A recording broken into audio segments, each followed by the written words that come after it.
جب بیت الخلاء میں جائیں تو جوتا یا چپل پہن کر داخل ہوں، ننگے پاؤں نہیں جائیں۔ کیوں؟ کیونکہ کسی نہ کسی طرح کوئی چھینٹ، کوئی نجاست کے ادھر ادھر گرنے کا، پڑنے کا خدشہ ہو سکتا ہے، اور انسان جب اندر جاتا ہے تو وہ نجاست کیا ہو جاتی ہے، پاؤں کے ساتھ لگ سکتی ہے، اور پھر واپس اگر آپ کمرے میں انہی پاؤں کے ساتھ آ رہے ہیں تو واپس وہ پلٹ کر نجاست کمرے تک آ جائے گی۔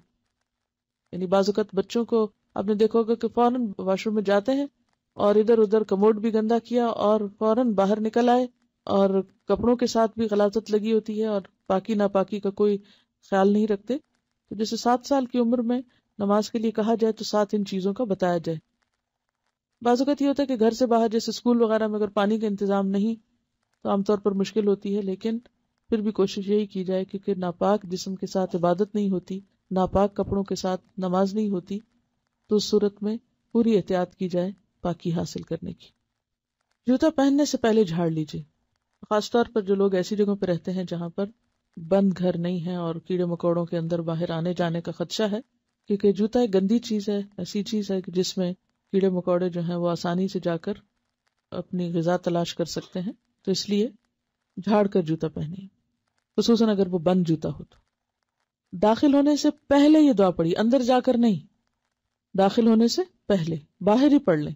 جاتے جاتے رستے میں پڑھ لیں، یہ نہیں کہ وہاں آپ کھڑے ہو جائیں اور پھر پڑھ کے پھر اندر تشریف لے جائیں اور دوسرے لوگ انتظار کر رہے ہوں کہ کب یہ فارغ ہوتے ہیں تو ہم بھی استعمال کریں ٹوائلٹ۔ تو ایسی صورت میں دین کے عمل کو اس طریقے پر نہ کریں کہ دوسروں کے لیے نفرت کا ذریعہ بن جائے کہ تمہاری تو دعائیں ختم نہیں ہوتی ہیں اور دوسروں کو تم نے پریشان کر رکھا ہے، تو یہ امپریشن نہ ملے گھر والوں کو۔ داخل ہونے سے پہلے یہ دعا پڑھ لیجئے، بسم اللہ اللہم انی اعوذ بک من الخبث والخبائث، شروع اللہ کے نام کے ساتھ، اے اللہ بے شک میں آپ کی پناہ چاہتا ہوں ناپاک جنوں اور ناپاک جننیوں سے، کیونکہ گندی جگہ یا نجاست کی جگہ ناپاک جنوں کی پسندیدہ جگہ ہوتی ہیں اور عام طور پر ان جگہوں پر وہ موجود ہو سکتے ہیں، اس لیے ان سے پناہ مانگتے ہوئے اندر جانا چاہیے۔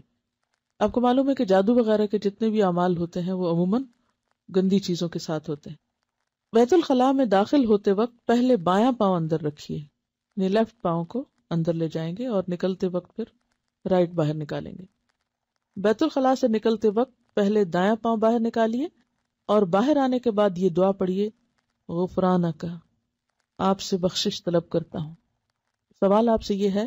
کہ اس وقت بخشش طلب کرنے کی ضرورت کیا ہے؟ کیوں؟ واش روم میں جا کر انسان کچھ دیر اللہ کی یاد یا ذکر سے غافل ہوتا ہے تو باہر آ کر پھر سے بخشش طلب کرتا ہے۔